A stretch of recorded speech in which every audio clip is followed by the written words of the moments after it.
Assalamualaikum warahmatullahi wabarakatuh. Salam dan bahagia calon guru penggerak. Perkenalkan, nama saya Risna Helmi dari SMA Negeri 12 Batam. Saya merupakan calon guru penggerak Angkatan 8 Kota Batam. Bergerak, tergerak, dan menggerakkan.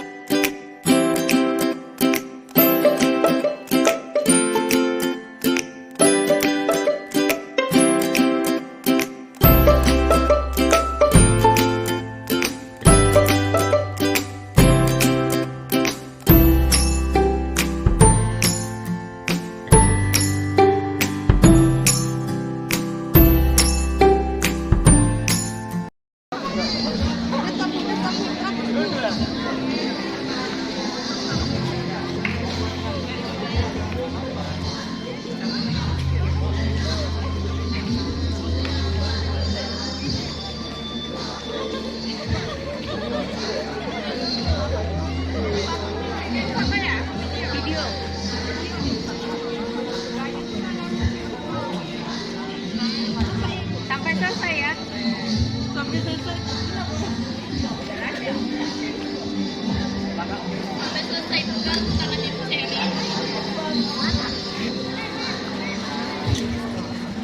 Kok orang ini bisa hafal sih ya? Nanti itu ada di bawah.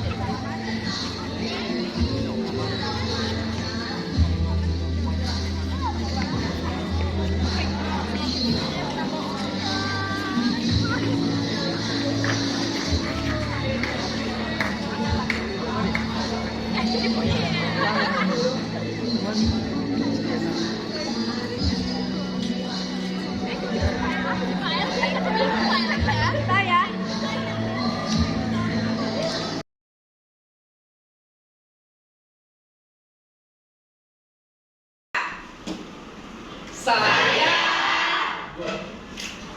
hingga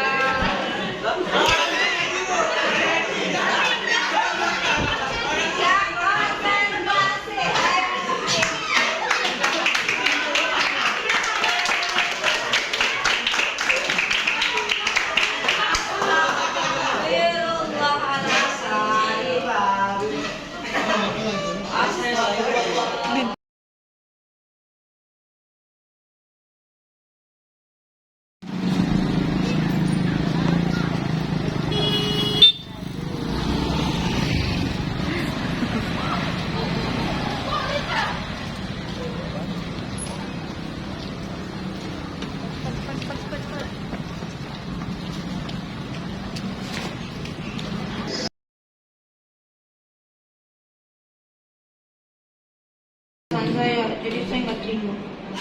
Oh gitu. Kalau gitu sih, jika ibu jadi kamu, ibu akan melakukan hal yang sama. Tapi kan Mary, kamu pasti punya alasan melakukan seperti itu. Jadi apa yang kamu lakukan sama Ginting dan Nela? Saya datangin meja ginting, terus saya dobrak mejanya di depan ginting, Bu. Jadi teman yang lain pada nggak fokus belajar. Sekarang coba kamu pikirkan, tindakan yang kamu lakukan itu melanggar kesepakatan kelas yang kita lakukan nggak? Iya, Bu. Saya melanggar kesepakatan kelas.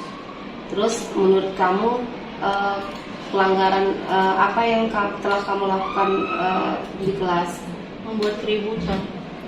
Jadi menurut kamu tindakan apa yang selanjutnya yang harus kamu lakukan ketika kamu menghadapi situasi seperti ini? Saya harus lebih bisa mengontrol emosi, Bu, biar kedepannya nggak terjadi lagi. Ya Mary, terima kasih kamu sudah mau menstabilkan emosi kamu. Jadi kedepannya kan kita sudah punya kesepakatan kelas. Jadi kamu baca baik-baik lagi kesepakatan yang telah kita sepakati satu kelas. Jika ada masalah itu dibicarakan baik-baik ya Mary. Bisa tidak ribut-ribut lagi. Kalau memang nah ini nanti ibu juga panggil Ginting untuk menyelesaikan ini, hanya masalah salah paham seperti itu ya. Sekarang kamu silakan kembali ke kelas ya Mary. Makasih ya, Bu, udah menstabilkan emosi saya. Saya janji nggak bakal mengulangi hal itu lagi. Ya Mary, sekarang kamu ke kelas ya. Makasih, Bu. Sama-sama. Saya permisi, Bu. Ya.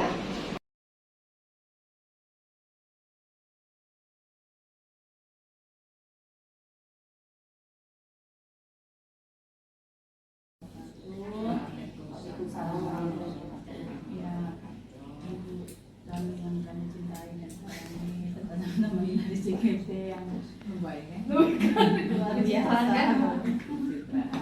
Iya Bu, maksud kedatangan kami yang pertama silaturahmi, yang kedua ini Bu, jadi sebenarnya bukan mau pencitraan ya, tapi memang ada tuntutan dari kegiatan di CBP ini untuk melakukan aksi nyata terkait dengan budaya positif Bu di sekolah. Ya, jadi kami sudah dapat teorinya sih, materi-materi sudah kami inikan. Nah sekarang kami diminta untuk mengimbas ke teman-teman, berkolaborasi dengan teman-teman dan sejawat lah untuk bagaimana bisa mengemas keyakinan-keyakinan kelas ya, yang nantinya menjadi budaya positif di sekolah. Nah untuk budaya positif mungkin di sini atau di nanti dikelainkan Bu Risna. Saya bagian penutup aja lah. Bu Yunti bagian ini ya, rencana mana teknisnya. Kalau budaya positifnya Bu itu ada yang pertama disiplin positif, terus ada restitusi, segitiga restitusi, terus yang lainnya itu membuat keyakinan kelas, terus ada juga posisi kontrol seorang guru. Nah, yang mana kalau selama ini kan yang kami tahu itu kan kalau misalnya anak itu kita itu sering bilang apa, kalau saya sendiri sih membuat rasa bersalah dan ini menghukum gitu. Jadi harusnya kita itu sebagai guru itu mengambilnya sebagai manajer gitu. Kalau segitiga restitusi, itulah yang apa sebenarnya sudah pernah kita lakukan mungkin dari 3 itu, contohnya identitas, validasi identitas. Tapi karena kita nggak paham sama ini, ya kita gitu-gitu aja gitu. Dia sebenarnya ada 3 step gitu Bu. Terus ada teori motivasi, terus motivasi kan selama ini kalau yang Risna ini yang Bu ya, kayaknya kalau kita masih penghargaan terhadap anak itu di depan semua siswa itu tuh ada ada step penghukumnya sebenarnya Bu. Jadi penghargaan itu ada imbas jeleknya juga gitu. Jadi itulah kami mau demo ke kawan-kawan, maksudnya mengimbaskan apa yang kami dapatkan di CGP ini Bu. Maksudnya penghargaan tapi imbas jelek itu maksudnya? Iya ternyata Iya, ya, jelek ini. Gini Bu, selama ini kan kita kalau anak itu berprestasi kita ribet ya Bu, penghargaan juara 1, juara 2 kayak gitu ya, atau di tengah lapangan gitu ya. Atau ketika anak itu melakukan kesalahan kita hukum, misalnya push up atau lari lapangan gitu ya. Rupanya itu untuk membuat disiplin anak itu bukan seperti itu caranya. Kenapa kalau yang penghargaan itu dikatakan justru sebagai hukuman? Contoh Bu, ketika anak yang juara dia dipanggil, bagaimana perasaan anak-anak yang juara? Nah ini loh, jadi terus ada juga jadinya ketika sudah semester pertama juara nih, semester kedua dia nggak juara, tentu akan down misalnya. Nah ini rupanya cara-cara yang stimulus respon yang sudah kita terapkan itu dalam budaya positif itu rupanya tidak pas. Saya pas di kontekstual saya ngomong itu antar materi. Jadi selama ini kan penghargaan menurut saya oke lah ya. Ternyata iya Bu, justru menurut kita kan motivasi untuk ternyata untuk orang di satu sisi yang hawanya justru nggak, jadi kreatifnya mati, kreativitasnya mati. Terus mungkin di usia-usia TK, SD itu nggak apa-apa sih sebenarnya penghargaan cuma tempat usia yang sukses sama dengan anak-anak SMA ini tidak lagi. Jadi harapannya ketika dia berprestasi itu bukan dorongan dari luar, kalau penghargaan itu kan dari luar dia yang dia dari orang lain. Nah harapannya tumbuh motivasi dalam diri, jadi berprestasi itu tumbuh dari dirinya untuk memang untuk berkarya, berprestasi. Terus yang segitiga restitusi Bu, selama ini kita kan tata tertib itu ternyata yang kita jalankan itu salah juga. Gitu ya.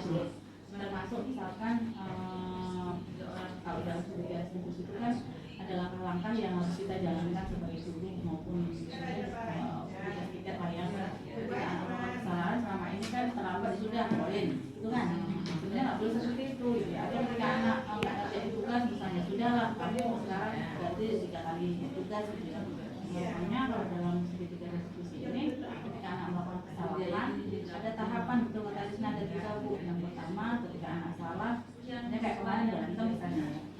boleh langsung kenapa kamu berantem atau berantem itu salah, tidak, tapi panggil dulu anaknya, distabilkan dulu emosinya. Nah sebenarnya berbuat salah itu boleh, tidak apa-apa. Jadi di cerita ini bagaimana anak itu apa ya, mencari tindakan solusi atas tindakan yang salah. Jadi solusinya ke anak. Kayak tadi saya sudah praktekkan ya, anak itu terlambat, si Amos dan kenapa nak terlambat, setelah bangun bu. Nah oke, setelah bangun kenapa? Jadi maksud saya bangunnya tidurnya setengah 12. Nah terus kenapa nggak mau cepat? Ya itu lah kata saya bilang, berarti kamu tahu nggak ya salah? Ya aku tahu salah. Setelah itu nggak, saya bilang wajar juga. Kadang ibu juga terlambat juga. Sekarang menurutmu itu salah nggak? Salah bu. Sekarang cara untuk biar besok kamu nggak terlambat lagi gimana? Jadi muncul dari dia. Dari dia. Jadi di depan teman-temannya tadi, saya harus setel alarm. Nanti kalau kamu nggak dengar gimana? Saya minta mama saya lah suruh bangunin. Terus ada lagi nggak solusi yang lain? Hanya dua itu tuh ibu aku. Karena kalau saya nggak dengar alarm, saya minta mama lah. Mamanya itu bilang bangunin. Betul ya? Ya. Ya. Jadi dia salah tapi menemukan solusi sendiri. Nah itulah yang diharapkan dari institusi. Memang itu sebenarnya memang udah kita lakukan. Iya. Makanya akui salah aja lah yang selalu menuduh. Nggak ditanya dulu kenapa dia terlambat, entah dengan antar bapaknya dulu. Apalagi kita sendiri mau kamu terus yang terlambat. Itu aja kali. Ya kayak gitulah ceritanya kan kayak gitu. Karena udah ngelakuin tapi juga nggak konsisten. Nggak konsisten itu satu. Nah, yang ibu bilang kemarin gimana? Kita kadang-kadang kan nyari kesalahan anak aja. Nggak pernah ngasih penghargaan kalau dia berbuat baik. Nah, tuh. Yang ibu bilang kemarin, misalkan dia punya poin sekian, ada nggak bisa yang dijadikan dia penghapus poin? Itu yang ibu kepengen kemarin. Kan manusia ini kan dari salah dan baiknya dia kan berlawanan, ya kan? Nah, ketika dia buat kebaikan, dia menemukan HP dia kembalikan, nggak ada kan penghargaan untuk dia. Dia udah jujur gitu. Hapus kesalahannya. Dia Paling mau- tidak berkurang lah. Ya. Gitu kesalahannya. Ada sisi positifnya. Maka kita tuh harus rajin ngobrol dengan anak, tanya masalah dia. Dia dan 2-3 hari kok terlambat, terus apa sih masalahnya? Ayolah sama ibu cerita. Nah ibu suka gitu, terus nggak tahu dari SMA kan ibu memang dari SMA satu kan ibu memang dekat dengan anak. Jadi kita tahu, apalagi pelajaran bahasa Indonesia suruh bikin puisi, bikin cerpen karena pengalaman pribadi dia tahu semua apa masalahnya. Di rumahnya ada berapa kamar segala macam. Karena dia memang bercerita apa adanya. Mak bapaknya bercerai, mak bapaknya agamanya berbeda. Dia tahu. Kalau kita tahu masalah anak jangan baru memang anak anak kuat tuh langsung nanti bilangkan aja dia bahwa ini berhentiin aja. Nah gitu nggak boleh kan kita nggak tahu latar belakang anak itu seperti apa. Jadi berangkat dari kesadaran itulah kita coba berbagi dengan teman-teman ya, berbagi dengan teman-teman. Nanti bukan kami yang ngajarin, nggak sih, kita sifatnya sharing ya, sharing aja, diskusi. Mungkin nanti materinya kita share dulu. Nah Nanti baru seperti yang ibu bilang kemarin kan ibu senang ini baru 3 nih ibu bilang kan yang ikut. nanti bisa Nanti yang undang berarti kan atas nama komunitas Bu. Iya. Nah gitu. Nanti apa agenda kita? Karena kalau kita tunda pun jadi ibu harap ini nanti yang awal aja. Iya iya. Jangan Bu, karena masalahnya 28 Bu. Kan sudah ini. Kan bola. Pembahasan saya apa-apa. Pokoknya itu berharap, benar berharap dari yang baik sampai Masuk sosialisasinya pas di dia baru kembangkan. kita Sikit kan. rencananya pas jadwalnya kan Jumat ini kan libur, nanti setelah libur angkatan 10 bisa ikut. Cuma siang kan komunitas kan dari jam nanti setelah udah jam JGP sahur beneran udah iya sama kawan-kawan itu kalau saya saya tahu kayak gitu kami dijaga gimana ibu nggak masalah dia kan biasa ada di tempat juga sama berita kami pokoknya kita kepengen lebih bagus lah nggak apa-apa kalau memang kita mulai gitu ini kan anak kita udah ada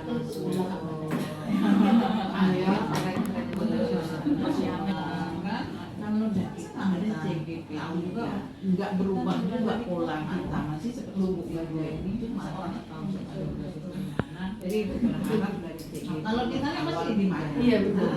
Kalau SMA 16 mungkin di PAYU orang nggak tahu. Ibu telah, tapi perubahan yang baik.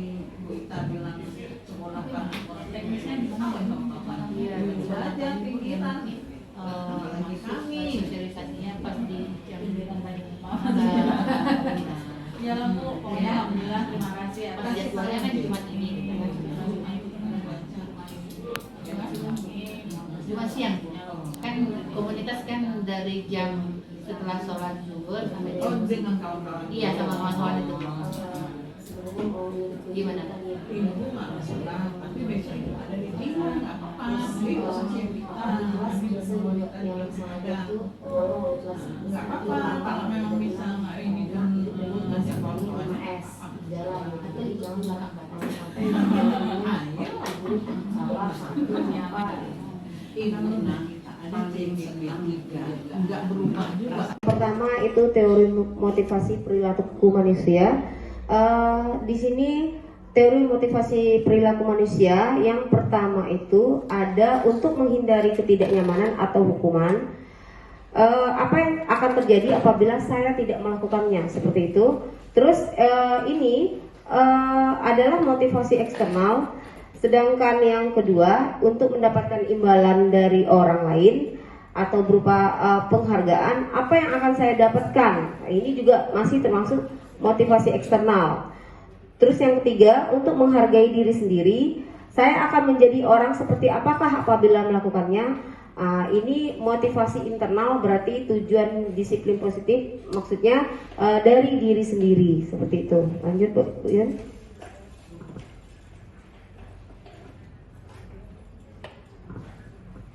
Dihukum oleh penghargaan. Jadi selama ini kita berpikiran kalau anak yang juara itu kita berikan penghargaan di depan orang ramai itu ibaratnya kayaknya positif gitu. Tapi ternyata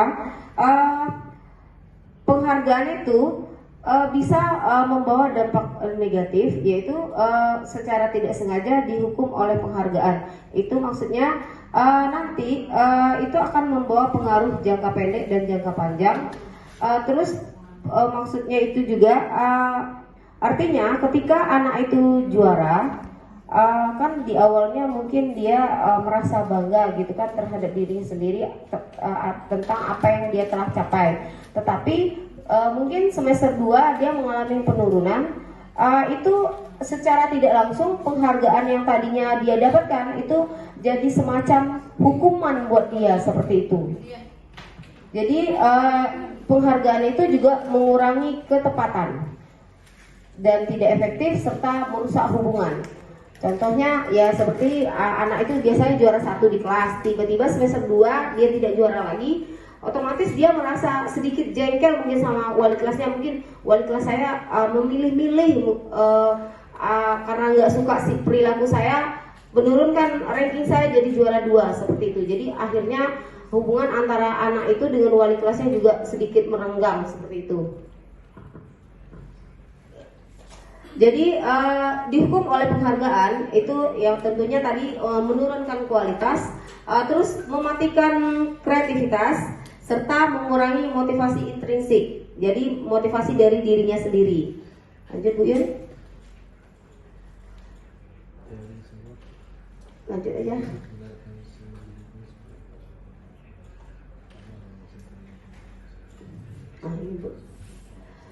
Jadi di sini kita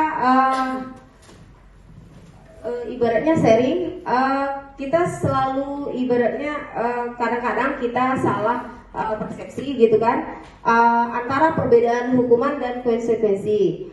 Pertama, hukuman itu imbasnya ke anak sesuatu yang menyakitkan harus terjadi, sedangkan konsekuensi sesuatu yang harus terjadi. Misalnya ada perbedaan antara hukuman dan konsekuensi, misalnya seperti ini. Di jam pelajaran olahraga, ketika anak terlambat disuruh push up, kalau menurut teman-teman itu konsekuensi atau hukuman? hukuman. Yang lain, ada pendapat yang lain? Budia tentu udah tahu ya. Jadi di jam olahraga seperti itu. Kalau yang lain itulah yang kita sampaikan bahwa terkadang kita karena kita belum termasuk saya sendiri dulunya belum tahu ilmunya, saya menganggap itu hukuman. Tetapi setelah saya tahu ilmunya, kalau di jam olahraga ketika anak terlambat saya boleh push up ataupun lari karena masih ada hubungannya dengan jam mapelnya.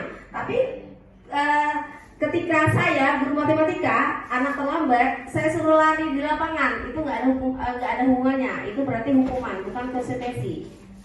Seperti itu ya teman-teman. Jadi di situ bedanya. Jadi hukuman itu kan membuat anak sakit baik fisik maupun hati dalam jangka waktu yang lama seperti itu.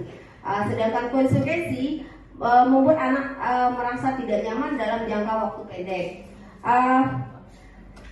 Kita main HP saat jam pelajaran. Jadi bahasanya kita tukar, HP dapat digunakan di saat jam pelajaran.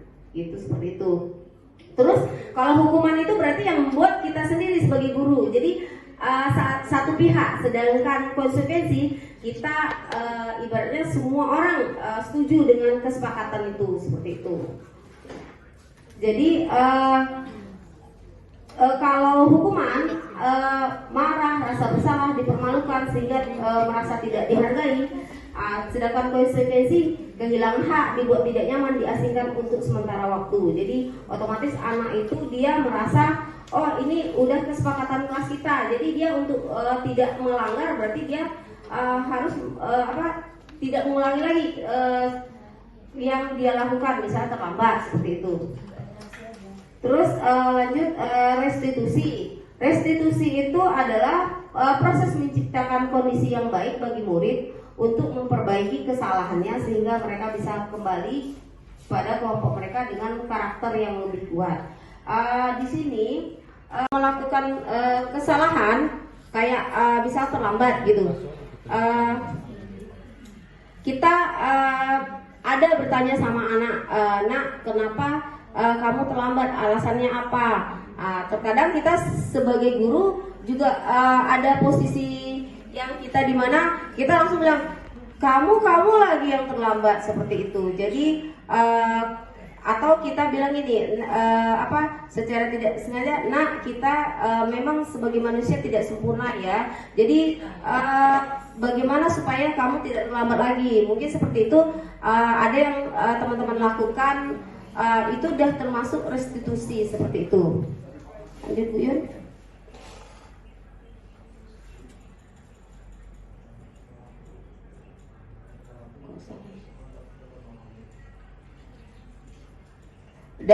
Ada 9 ciri restitusi. Yang pertama, bukan untuk menebus kesalahan, namun untuk belajar dari kesalahan. Jadi maksud di sini kita sebagai guru ibaratnya membalikkan lagi ke anak tersebut, apakah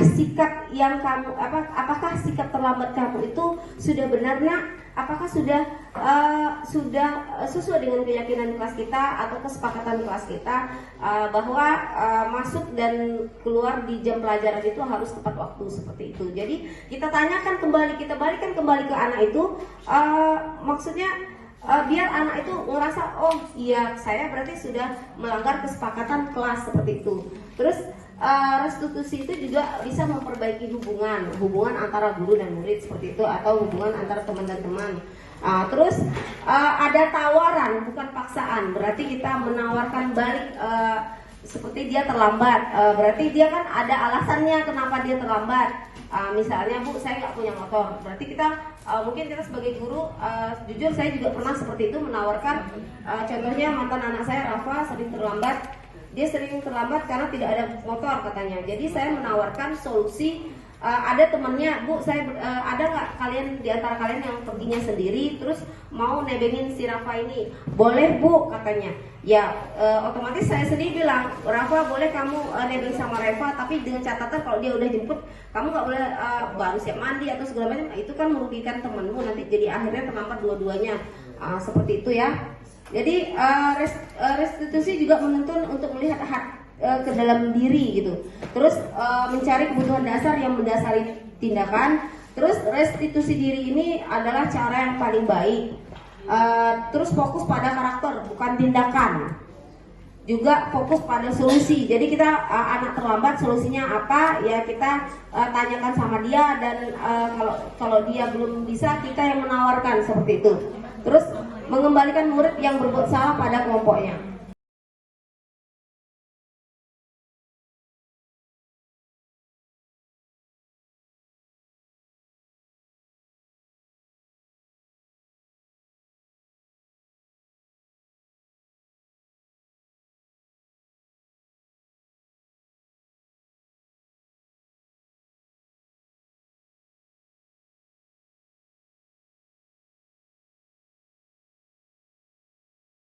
Dengan nilai-nilai yang mereka percaya. Jika siswa terdorong oleh motivasi untuk menghindari ketidaknyamanan atau hukuman tadi dan mendapatkan imbalan atau penghargaan dari orang lain, guru harus berupaya untuk membangun motivasi internal. Motivasi internal itu berarti motivasi dari diri dia sendiri.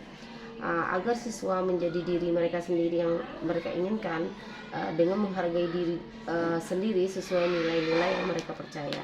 Penting untuk menghargai penggunaan hukuman, pemberian hadiah yang berlebihan guna meminimalkan motivasi eksternal pada siswa.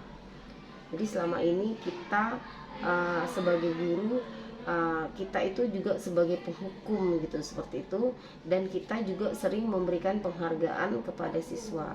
Nanti saya lanjutkan lebih jelas.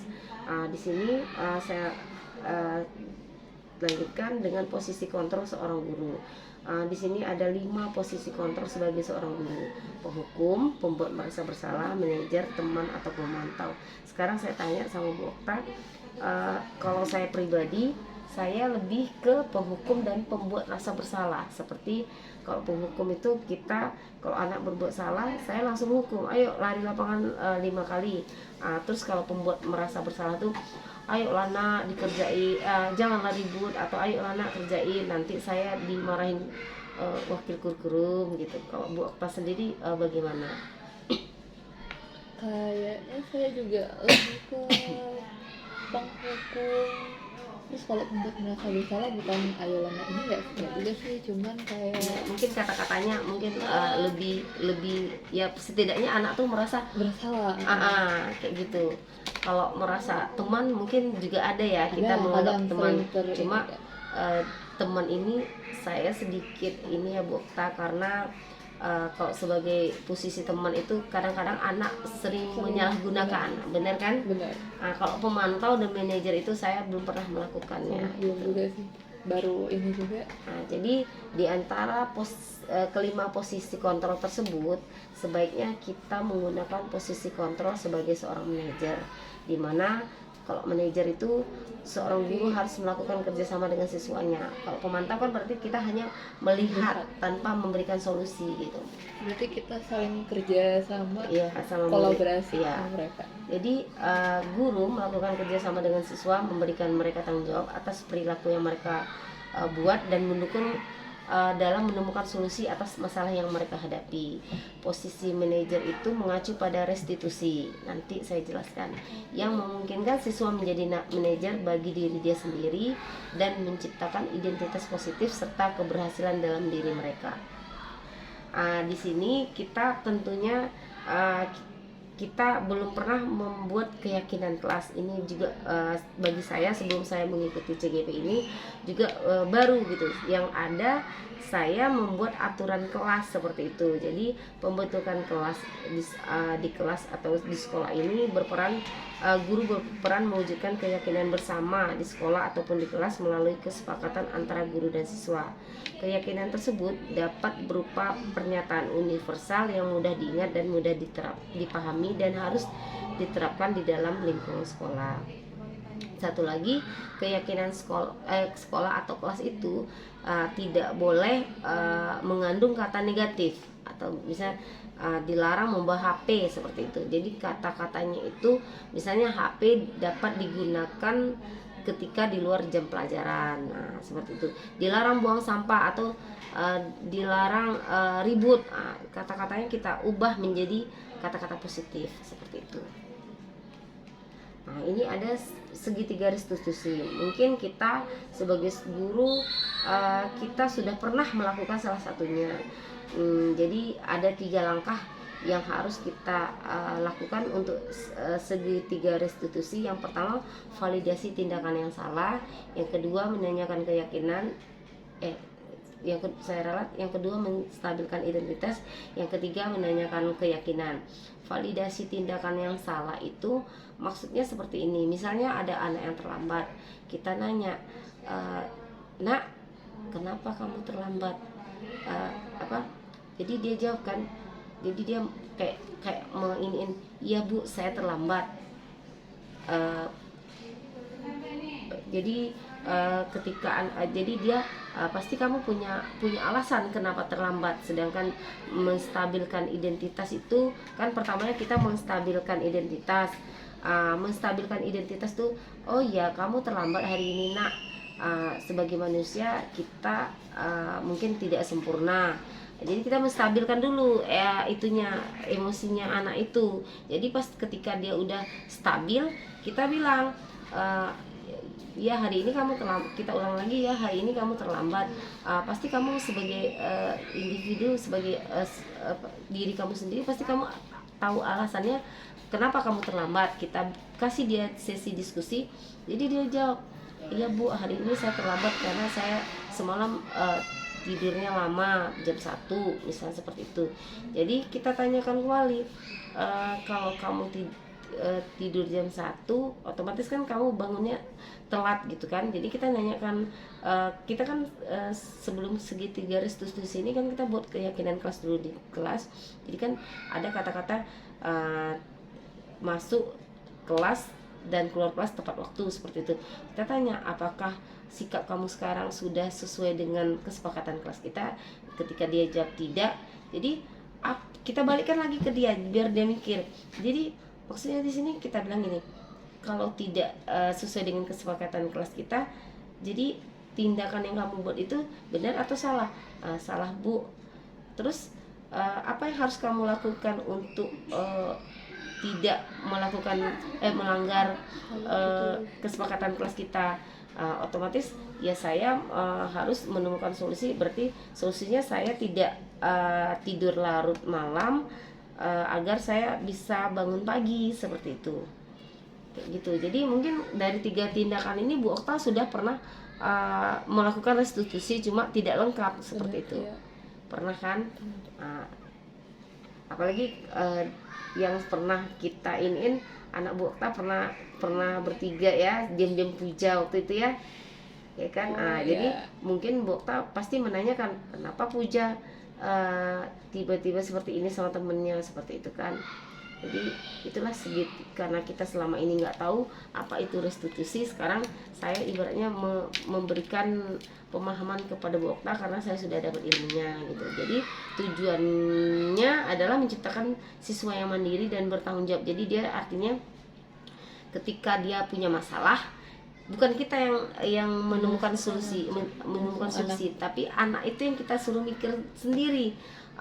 Bagaimana dia menyelesaikan masalah dia, kan dia yang buat. Jadi otomatis ya pasti kayak kita juga bukan manusia yang ini ya sempurna. Jadi kita pasti ada terlambat gitu. Oh, saya hari ini terlambat, berarti besok saya harus memanage waktu saya, seperti itu. Ya, jadi menstabilkan identitas itu ya kita dengan iniin ke anak, ya bagaimana anak itu bisa berpikir gitu. Jadi sejauh kita kalau menurut saya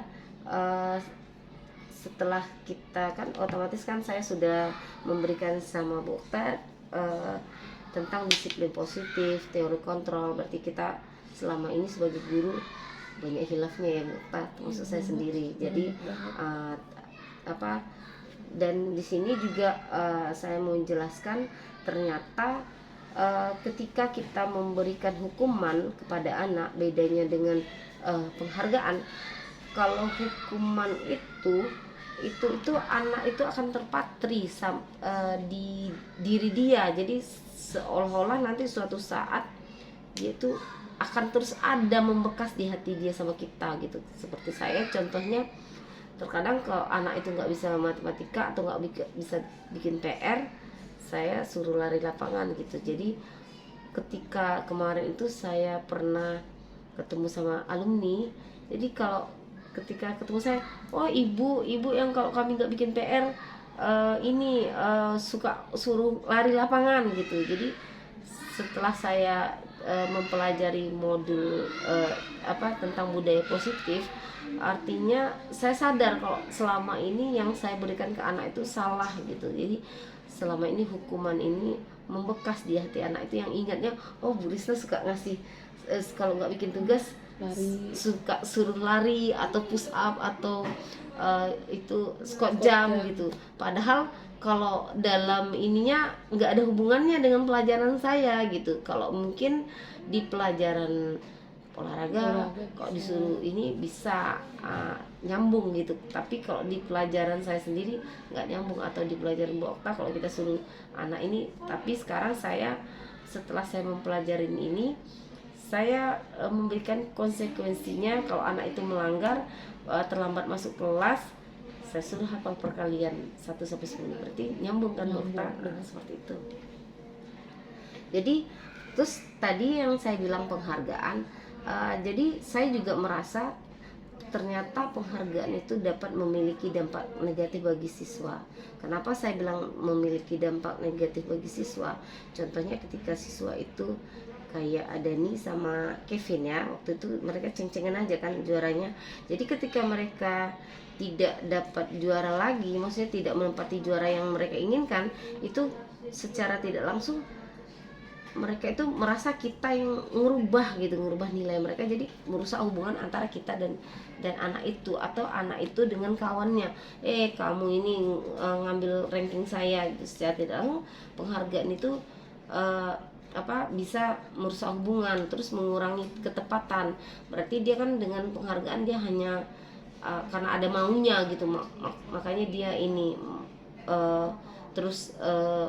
menjadi juara, terus juga menurunkan kualitas. Jadi dia yang lain ini, jadi artinya dia kualitas dia tuh hanya segitu-gitu aja, jadi tidak termotivasi untuk dari diri dia sendiri, tapi karena orang lain eksternal seperti itu, dan mematikan kreativitas. Jadi penghargaan juga dapat bersifat menghukum itu. Itulah yang menurut saya yang selama ini kita ngasih penghargaan di depan semua siswa ya, kayak kemarin kan penghargaan juara ini, lomba ini. Itu maksudnya menghukum itu gini loh Bu Okta,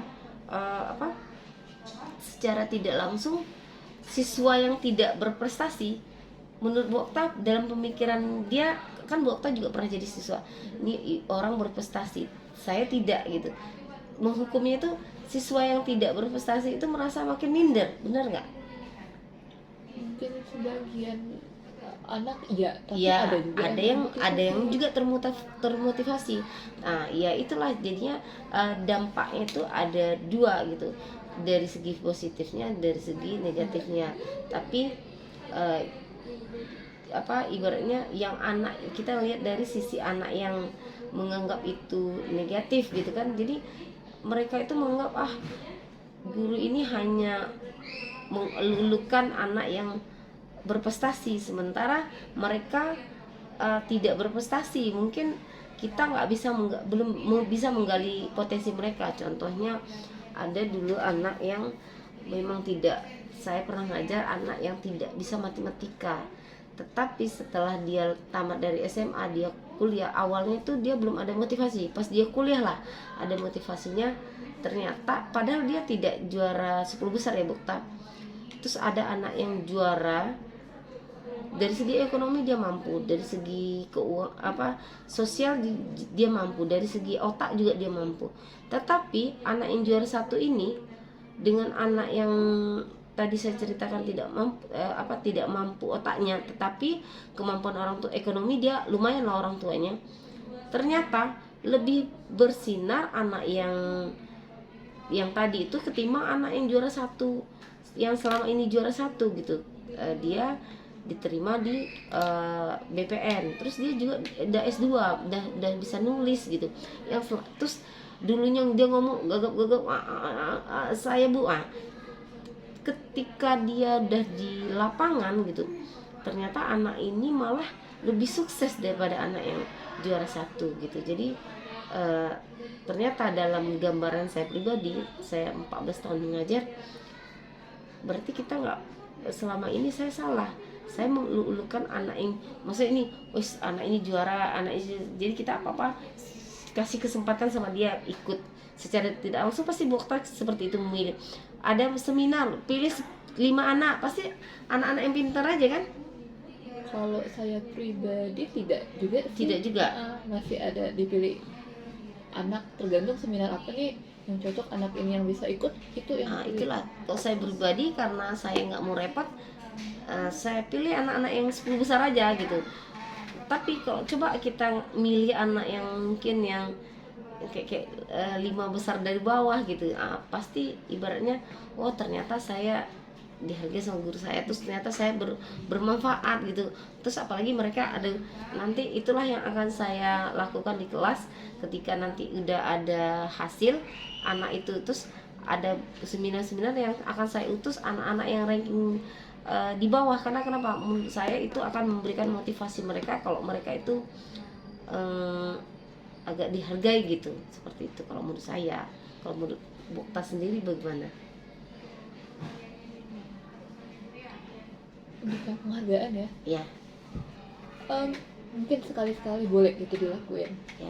nggak tiap hari juga, karena beberapa anak memang terkadang motivasinya bakal tumbuh kalau memang ada penghargaannya. Kadang tanpa penghargaan cuman yang ini mereka kadang apa sih namanya itu agak ya apa sih cuman ini nggak ada itunya, jadi nggak mau lagi. Kadang apresiasi sih mungkin jatuhnya lebih diiniin lagi Ya. dibandingkan penghargaan. Oke. Jadi kita dalam ibaratnya kita dalam melakukan perubahan lainnya, posisi kontrol yang penghukum, pembatasan ternyata memang kurang tepat ya Bokta dalam mewujudkan disiplin. Jadi kita perlu merubahnya menjadi posisi kontrol dan manajer gitu. Terus ada yang mau Bokta tanyakan terkait yang saya paparkan? Oh ya, biasanya awal-awal pembelajaran atau misalkan saya sebagai walas juga, itu kan kami lebih ke peraturan kelas. Ya. Sekarang itu ada yang namanya berubah jadi keyakinan kelas. Emang itu apa bedanya? Kayak gini, kalau peraturan kelas itu otomatis kan pasti Bokta yang membuat sendiri gitu. Iya. Anak harus patuh dengan peraturan yang Bokta buat gitu, dengan apa yang Bokta ucapkan, poin-poinnya. Oh kamu harus duduk sama ini, oh kamu duduk sama ini. Terus kalau kamu nggak piket denda sekian. Jadi bedanya dengan keyakinan kelas ini kita buat di papan tulis misalnya keyakinan kelas. Jadi kita tanya satu-satu anak. Jadi kita gabungkan kata-kata itu. Jadi contoh, Bu nggak boleh terlambat masuk kelas. Kita ubah kata-katanya masuk kelas tepat waktu. Jadi kalau kita bukan bilang aturannya harus masuk kelas tepat waktu, bukan seperti itu. Jadi anak itu sendiri yang memberikan masukan. Terus kalau dia melanggar keyakinan kelas itu, apa konsekuensinya? Konsekuensi itu dengan hukuman beda ya Bokta. Kalau hukuman berarti kita yang menentukan sendiri satu pihak. Tapi kalau keyakinan kelas, kita tanya balikkan lagi ke kelasnya itu maunya apa gitu. Maunya ibaratnya kalau kita bilang kan hukuman. Jadi kalau sekarang kita nggak bilang hukuman, konsekuensinya kalau dia melanggar maunya apa kalau dia terlambat masuk kelas gitu. Misalnya ada yang jawab, Bu push up, Bu ini. Kalau bisa sih kalau kita bikin keyakinan kelas, kalau bisa kita sekarang nggak main fisik. main ke fisik. Nah, seperti yang saya contohkan tadi, kalau saya matematika karena anak itu nggak banyak hafal perkalian, pakai perkalian. Nah, mungkin Bokta suruh hafal rumus, misalnya bisa juga kan?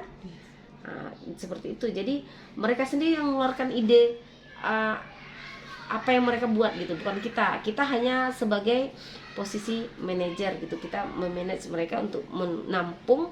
Terus jadi kan mereka yang buat, mereka yang melanggar, berarti mereka harus konsekuen dengan apa yang mereka katakan. Seperti itu. Beda peraturan dengan tadi keyakinan kelas. Peraturan dengan keyakinan kelas gitu. Itu yang membedakan peraturan dengan keyakinan kelas. Ada yang Okta tanyakan lagi? Contoh yang kata-kata restitusi itu terus tadi saya lupa yang 5 kebutuhan dasar manusia ya Bu Ta. Jadi anak itu dia ada 5 kebutuhan dasar yang harus kita penuhi. Maksudnya itu bukan kita semuanya. Mungkin kita kenapa kadang nggak bertanya kenapa anak ini membuat hal seperti ini. Karena pertama bertahan hidup. Mungkin dia di lingkungannya dia ekonominya kurang, terus dia kurang nyaman, terus ya dari segi pakaian dengan teman-teman yang lain dia mungkin agak lusuh atau apa gitu lah, seperti itu. Jadi itu yang membuat dia minder gitu. Terus kasih sayang dan rasa diterima, maksudnya di sini di rumah dia udah nggak dapat kasih sayang, terus di sekolah kita sebagai guru, sebagai teman, kasih sayang kita juga kurang perhatian ke dia, terus dia kurang diterima sama temennya, makin jadilah dia jadi anak yang bermasalah itu sendiri. Bukan karena dia menginginkan, tetapi ya itu tadi yang apa yang dia terima itu nggak sesuai dengan hatinya gitu. Contohnya saya ada kemarin cerita dari teman gitu kan, nggak perlu disebutkan SMA-nya gitu kan. Itu anak itu orang tuanya broken home Bokta. Terus dia tinggal sama tantenya, cekcok, dia mabuk, mungkin sudah direncanakan kalau menurut saya gitu kan. Dan yang tragisnya lagi ketika dia gantung diri itu adiknya menyaksikan, adiknya yang masih SD. Untungnya ya pasti Bukta ngerasa, pasti di posisi adiknya pasti malah shock kan gitu, trauma gitu. Dan sekarang udah 2 bulan koma di rumah sakit. Itu pun tidak di cover BPJS karena kan menghilangkan nyawa sendiri itu kan unsur kesengajaan, bukan tidak sengaja gitu. Jadi pas sekarang udah setelah dirawat udah lama, katanya setelah ada unsur-unsur kayak mungkin setengah sadar kali ya, baru bisa di cover BPJS gitu sih katanya. Tapi ya itulah tadi, jadi dia itu merasa di rumah nggak diterima, di sekolah juga gurunya nggak ada bertanya. Makanya kita sebagai seorang guru tuh ya kayak tadi tuh kan kurikulum mereka itu kita kenali dulu karakter siswa kita, apakah siswa ini bermasalah atau siswa ini kinestetik atau gaya belajarnya juga gitu, kenapa dia seperti ini gitu. Kita harus sekarang kita mulailah gitu kan, oh anak ini kenapa di pelajaran saya diam, mungkin ada masalah, kita tanyakan face to face gitu. Kalau dapat jangan di depan umum gitu, nanti mungkin ada yang anak yang nggak apa-apa, ada yang mungkin malu gitu. Terus kebutuhan diri dia, penguasaan harga dirinya. Jadi kita sebagai guru itu juga maksudnya di sini kadang-kadang kita juga yang kita suruh ke depan itu pasti yang bisa-bisa, yang anak yang pemalu-pemalu itu pun kan jarang kan kita suruh. Kita mulailah membiasakan menjadi pemimpin pembelajaran. Jadi anak itu kita biasakan juga jadi pemimpin gitu. Ya nak, nggak apa-apa, dulu ibu juga nggak bisa bicara loh di depan, tapi dengan kita biasa-biasa mungkin awalnya gagap gitu. Misalnya presentasi, pasti kalau menurut saya yang ngomong pasti itu aja. Yang anak yang nggak ini nggak, dia nggak ngomong gitu. Jadi kita sebagai guru ya kan, kita manajer tadi nih, kita bilang gini, ayo nilainya yang nggak ngomong mungkin kita poinnya beda ya dengan yang ngomong gitu. Jadi kita biasakan dia jadi kayak pemimpin dalam pembelajaran dia gitu, diskusi. Jadi nggak itu aja. Jadi kebebasan berarti dia mandiri dalam mencoba segala hal gitu. Kayak kita juga udah ada pelatihan kemana STEM, berarti kita juga ngasih dia kebebasan dalam kita belajar. Lebih kayaknya kalau di kurikulum mereka kita lebih banyak ngajak anak bermain ya. Iya, benar. Karena kalau kita bilang kita ceramah kayaknya anak nggak akan masuk. Dikontekstualkan kalau yang K13 kan, tapi ya itu kontekstualnya ya nggak harus ke alam ya. Jadi walaupun tidak ke alam, tapi contoh-contoh yang abstrak di lingkungan kita mungkin kita bisa ini. Terus kesenangan anak itu kan juga senang bermain, humor. Jadi di kelas itu kita jangan, apalagi kita guru eksak ya Bu. Jadi ketawa itu kita tuh kayak sebelumnya kayaknya mahal kali ketawa gitu kan. Jadi sekarang harus banyak, bukan kita anggap kita gila ya Bu. Jadi kayak kita cobalah kita banyak ketawa, 5S itu ya. Jadi anak itu merasa dirinya ini gitu. Tadi ini motivasi perilaku manusia yang tadi itu ada ekstrinsik, intrinsik. Jadi itulah kita menghindari anak itu kita munculkan gimana anak itu dari dirinya sendiri, dia yang menciptakan masalah, kita kasih lagi masalah itu, lempar lagi masalah ke dia gitu. Jadi dengan segitiga restitusi saya yakin masalah itu bisa dihadapi, kecuali mungkin kalau ini ya Bu, kayak kita mungkin belum bisa bantu dalam segi ekonomi kali ya, belum kita bisa bantu, tapi kalau mengurangi rasa sakit dia mungkin bisa lah gitu kan. Jadi seperti itulah yang bisa saya sampaikan ke Bu Okta, bagaimana ini contoh ini ya Bu Okta, mana contoh restitusi kata-katanya. Kayak gini, menstabilkan identitas. Kan seperti saya kasihin contoh tadi, kata-katanya tidak ada manusia yang sempurna. Nah, ibu juga nggak sempurna. Atau dia berantem gara-gara cowok, dia cerita nih kenapa dia berantem gitu.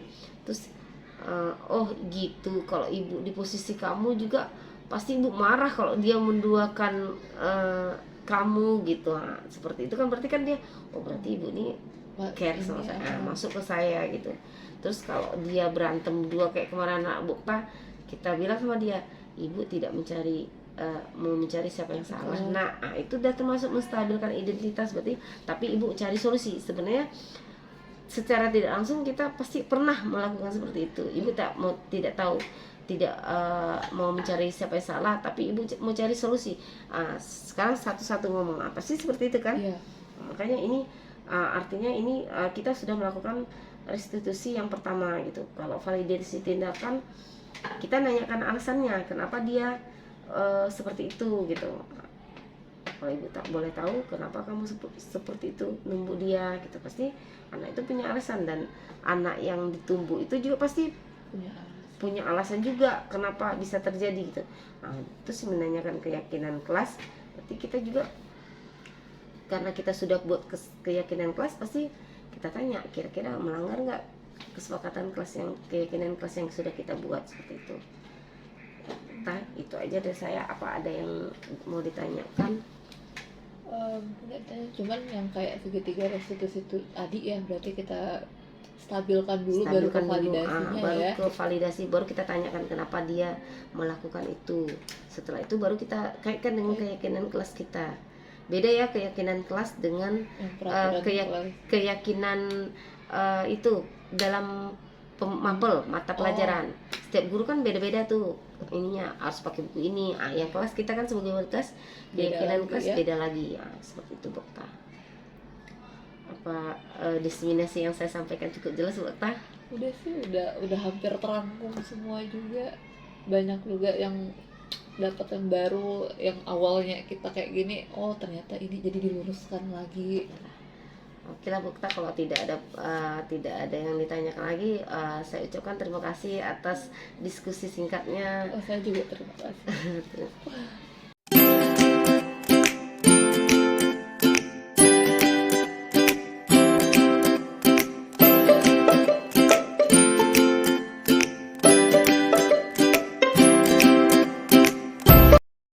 Oke, assalamualaikum warahmatullahi wabarakatuh. Nama saya Oktaria Rahayu. Saya mengajar di SMA 12. Dan tadi sudah dipaparkan oleh Bu Risna mengenai budaya positif di sekolah. Dan menurut saya penyampaiannya sudah sungguh luar biasa. Pemahaman saya pun saya mendapat pemahaman baru dan ternyata apa yang setelah saya lakukan itu ada beberapa hal yang sedikit kurang tepat, dan setelah pemaparannya tadi saya sudah bisa mencoba, oh ternyata ini yang bisa kita perbaiki. Oke, itu luar biasa banget. Terima kasih untuk Bu Risna sudah mau menjelaskan, memaparkan tentang budaya positif tersebut kepada saya pribadi. Dan terakhir, tetap semangat Bu Risna untuk ikut CGP.